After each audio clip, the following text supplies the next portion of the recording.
Bienvenidos a la unidad de neurofarmacología. En esta parte del curso nos concentraremos en algunas enfermedades del ánimo y en algunas enfermedades conductuales. También revisaremos los medicamentos más importantes en el tratamiento de estas enfermedades, su toxicidad, las indicaciones y algunos aspectos especiales en el quehacer odontológico. Los trastornos del ánimo, también denominados trastornos del humor, se caracterizan por una alteración significativa del estado del ánimo, como ya lo habíamos mencionado. Pueden ser conceptualizados de una manera alternativa como síntomas, síndromes, enfermedad. Es una denominación muy vaga debido a que los síntomas y signos de la enfermedad también pueden ser muy vagos. También en algunos de sus textos los verán descritos como una forma de reacción normal del ser humano ante acontecimientos importantes de la vida.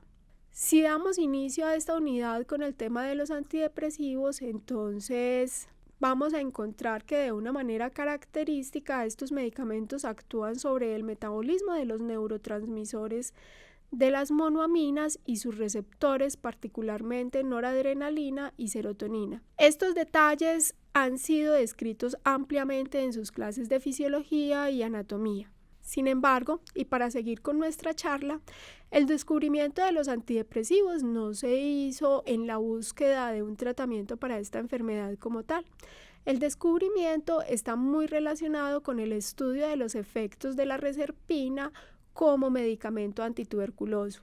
Esto fue en los años de 1950 más o menos, donde se buscaba de manera muy juiciosa cuál era el efecto de la reserpina y de la iproniazida, que es un derivado de la isoniazida y que se usaba en ese momento de la historia como tratamiento antituberculoso en monoterapia.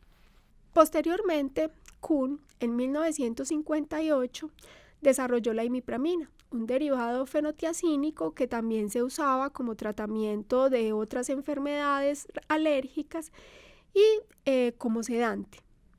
Para este momento de la historia y al definir su efecto como estabilizador del ánimo, se propuso una de las primeras hipótesis para la depresión. Y es lo que hoy día en sus textos ustedes encontrarán como la hipótesis aminérgica o de las aminas, que se basa en una disminución de una o más de las monoaminas cerebrales, como ya lo habíamos mencionado, noradrenalina o serotonina, o en la disminución de ambas.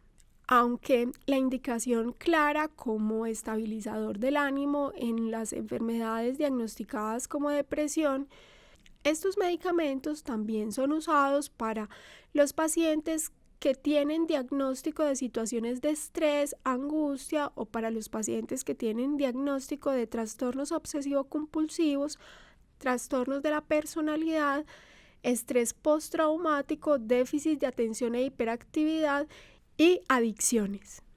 En este grupo entonces existen varias clases de medicamentos o de antidepresivos dependiendo de su efecto terapéutico y sus características farmacológicas. Contamos con los antidepresivos heterocíclicos, que incluyen los antidepresivos tricíclicos y tetracíclicos, los inhibidores selectivos de la recaptación de serotonina, los inhibidores selectivos de la recaptación de noradrenalina y serotonina y los inhibidores selectivos de la recaptación de noradrenalina. También hay una serie de medicamentos a los que se les ha adjudicado propiedades antidepresivas, de los que no entraremos a mencionar en esta parte. Empecemos entonces con los antidepresivos tricíclicos. Tienen más de 40 años de uso, fueron tal vez una de las primeras moléculas que se introdujo al mercado con esta indicación. Tienen varias generaciones, los fármacos de primera generación no han sido superados en eficacia por las nuevas generaciones de antidepresivos, pero sí tienen unas nuevas ventajas en cuanto a la incidencia de los efectos adversos y la seguridad en el paciente. Tal como lo habíamos mencionado previamente, su descubrimiento se basó en el estudio de las propiedades analgésicas y antituberculosas de algunas de las moléculas relacionadas con estos medicamentos.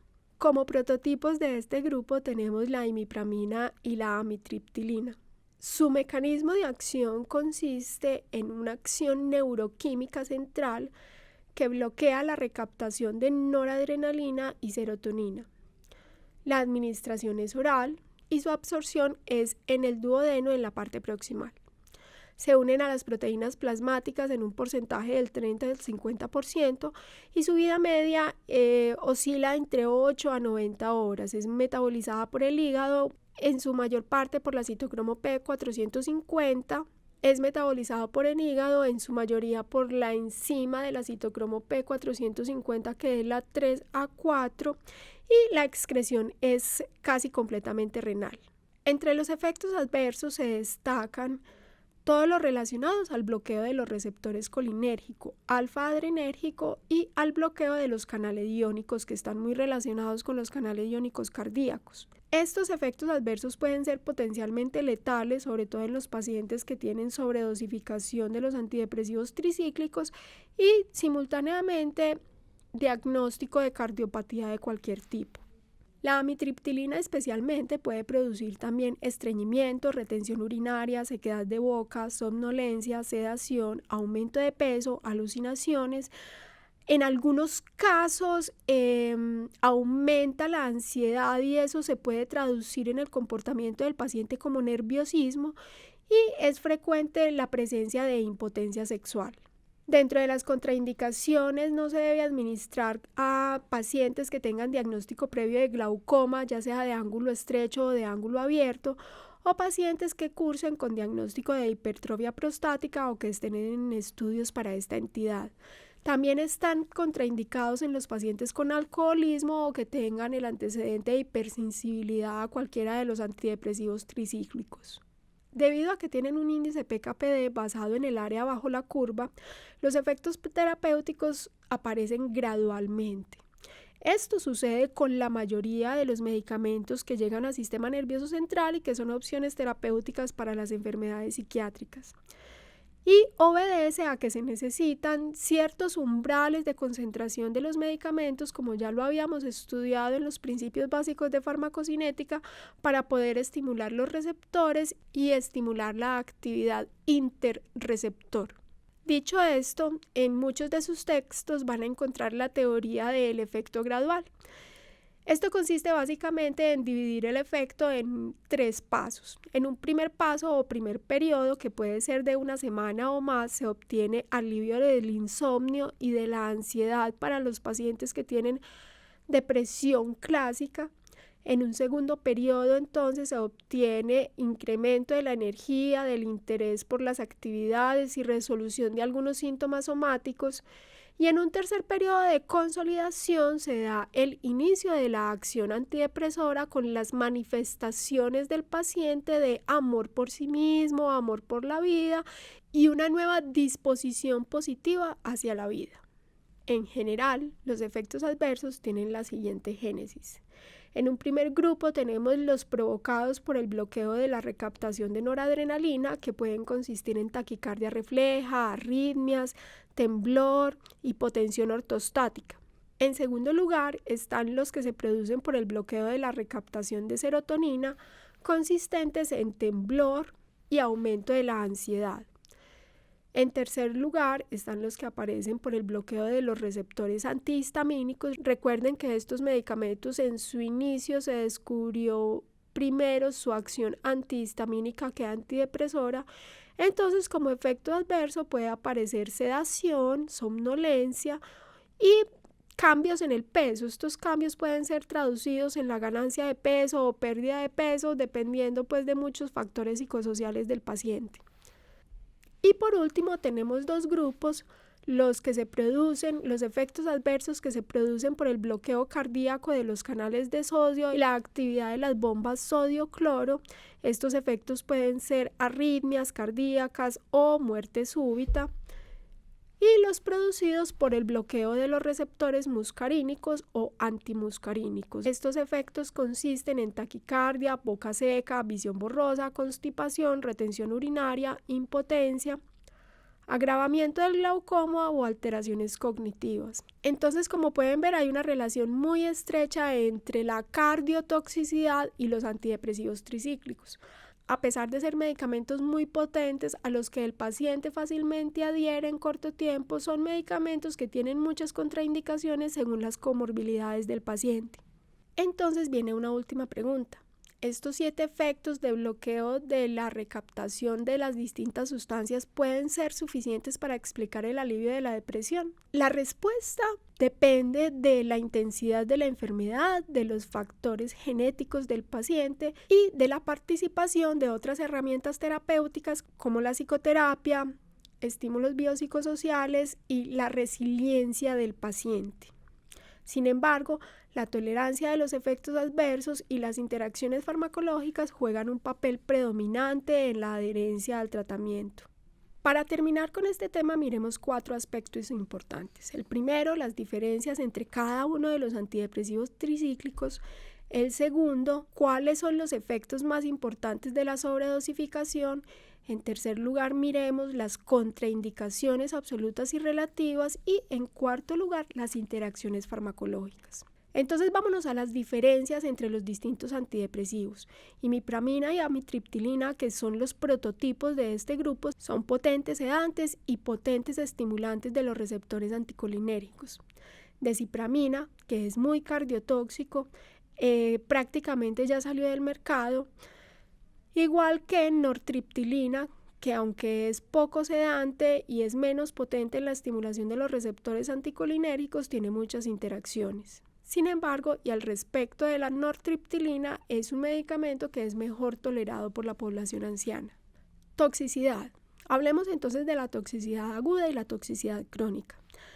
Con respecto a la toxicidad crónica, ya sabemos que son medicamentos metabolizados por el hígado, entonces es importante tener en cuenta que si el paciente lleva largo tiempo con este tipo de medicamentos, debemos evitar en el tratamiento del dolor y en el tratamiento de la infección largos tratamientos o largas exposiciones a medicamentos que también tengan metabolismo hepático.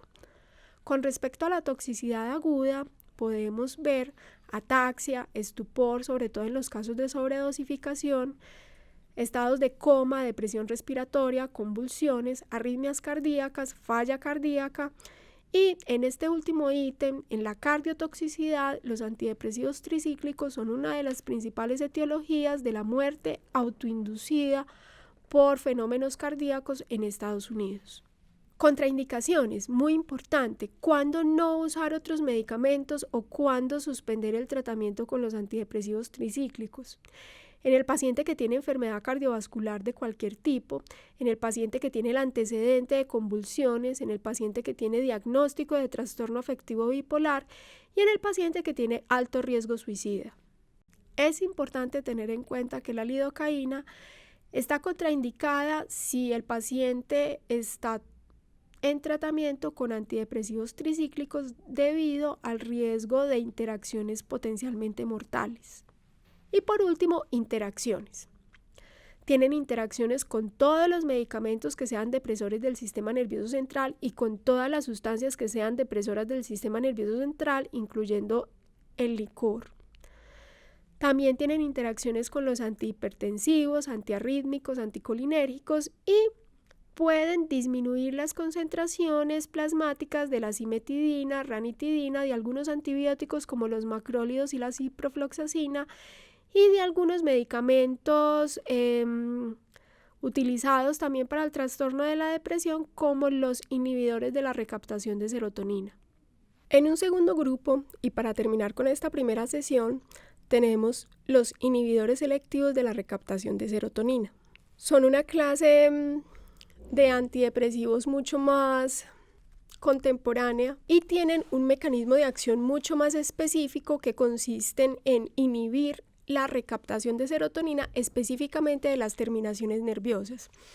En este grupo, tal vez entre los medicamentos más conocidos está la fluoxetina, el escitalopram, la fluvoxatina y la paroxetina. Y aunque muy usado, pero ya un poco en desuso por sus efectos adversos, también debemos incluir la sertralina.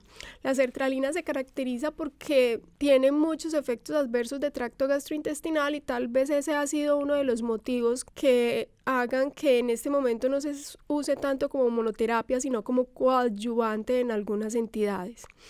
De estos medicamentos vale la pena destacar que son mejor tolerados, tienen un índice de toxicidad mucho menor. sobre todo en los efectos adversos de tracto gastrointestinal, son más seguros en cuanto a la sobredosificación, entonces tenemos menos preocupaciones, como lo comentábamos, con los antidepresivos tricíclicos, y aunque siguen teniendo metabolismo hepático, lo cual quiere decir que tienen bastantes interacciones, el metabolismo no es tan intenso como lo vamos a ver con otros antidepresivos. Por otra parte, hay que rescatar que carecen de efectos sedantes, carecen de toxicidad cardíaca y carecen de algunos de los efectos anticolinérgicos que presentan los antidepresivos tricíclicos. Es decir, comparados molécula a molécula con los antidepresivos tricíclicos, este grupo de medicamentos es menos tóxico, más potente y más seguro en cuanto a la sobredosificación. De la toxicidad, como lo acabamos de mencionar, no hay muchas contraindicaciones absolutas que podamos rescatar. Básicamente no deben combinarse con IMAOs porque pueden producir síndrome serotoninérgico. El síndrome serotoninérgico, recuerden que es una manifestación de la sobredosificación del paciente y puede ser mortal.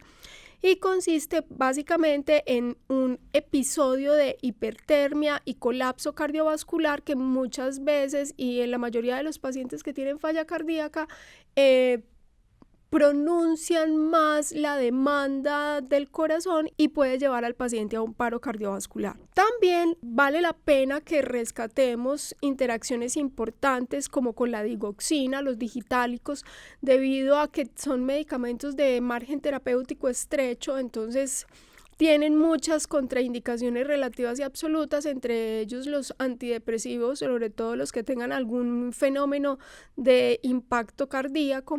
Con los antidepresivos tricíclicos, ya que como tienen el mismo metabolismo hepático, pueden hacer antagonismo si se administran simultáneamente.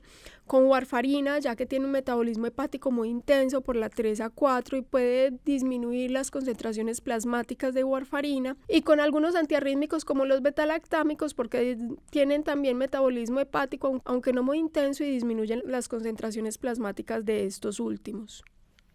Hay una última combinación muy inadecuada y es con algunos medicamentos herbolarios como la hierba de San Juan. También viene comercializada como planta de Jones.